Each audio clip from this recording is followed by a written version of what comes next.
Kapuso sa Negros Occidental naman, Treasurer's Office ang Sagay City LGU kinaimbestigaran bangod sa pagkadula sa masobra 7 million pesos nga inughatag kung taning health emergency allowance sa mga health worker. Ay nga nakatutok Aileen Pedreso. Nagreklamo ang pila ka medical frontliners sa Sagay City nga wala nakabaton sa ila health emergency allowance sa ila pagserbisyo sa nagligan nga COVID-19 pandemic.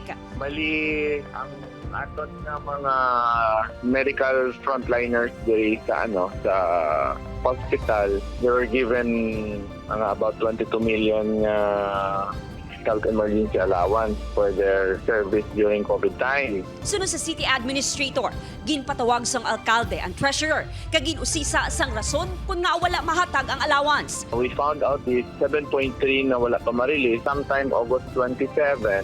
Sa 22 million pesos, natukiban nga 14,700,000 pesos lang ang na-release nga payout. Rason nga ginpabuksan ang duha ka vault.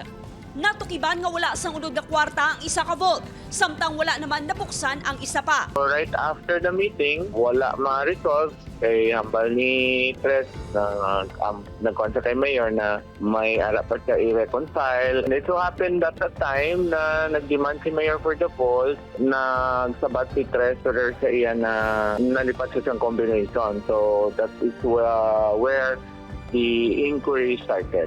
Nag-umpisa na sa pag-imbestigar ang City Legal Office. Ang mga nagreklamo nga health workers nataga na sang allowance matapos nagpangita sang kuhaan sang pondo ang LGU.